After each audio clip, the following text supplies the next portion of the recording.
Hello, ladies and gentlemen. I'm Sanford Kahn. I'm an economic consultant and business author. The title of this presentation is How to Make God Laugh. How to Make God Laugh. You're probably wondering why would he even talk to me? Why would I even talk on this subject?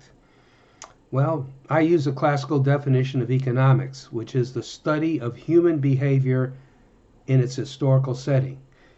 Human behavior is psychology. It's all psychology. It's 100% psychology. Economics is 100% psychology. It's not a science. Not a science. Historical setting has to do what has been and what will be and where we are. So if you want to make God laugh, tell him your plans, folks. Why? Because we live in an economic, political, and social environment, and always have been, that's governed by turbulence and chaos. Turbulence and chaos. All movement in life, whether on a small scale or a bigger scale, is governed by turbulence. Governed by turbulence. It's not a question if something will go wrong with your plans, but when. You may be one of the very lucky few that your plans come to fruition and everything works out for you. High probability is that you'll probably be having to change your plans as time goes on, because things happen. They happen all the time. Let's give an example, okay? In 2019, with the economy doing well right into January of 2020, it looked like Donald Trump, in spite of his lousy, despicable behavior, he should have sailed into re-election. I don't know what's going to happen. This video is being done before the election date in November.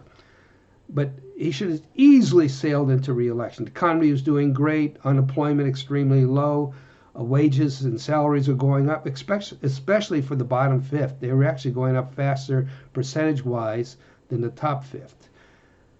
But look what happened. COVID-19 came along, upset all those plans. Things happen, folks. Things happen. That'll happen with your plans. It's not a question, like I said, if something goes wrong with your plans, but when. And then change them. When you enter a room, you come through a door. When you exit a room, you go back out through the door. The same thing with your plans. Have an exit strategy. Just in case your plans change, what am I going to do? What's my exit? What do I have to change? The same thing with investments. When you get into an investment, whatever it is, how do you get out of it? Just in case things go wrong, how do you get out of it? Have an exit strategy. Is it liquid? You notice how I sometimes drift off into investments. That's sort of a natural thing for me. Anyways, remember, things always are changing. Life is turbulent, is governed by turbulence and chaos. And your plans, no matter what they are, when you lay your plans at age 18, 19, 20, 21, they will not be the same plans when you're 40. And the plans at 40 will not be the same plans when you're 60. And at 80, they will not be the same plans that they were at 80, at 60. So things change. Just be fluid. Be fluid. Just realize things are going to happen that you have no control over, and you will have to change your plans. Thank you very much. And remember, as always, a secure future lies in economic growth. Appreciate it if you can pass this video on to others, and subscribe to my YouTube channel. Take care now.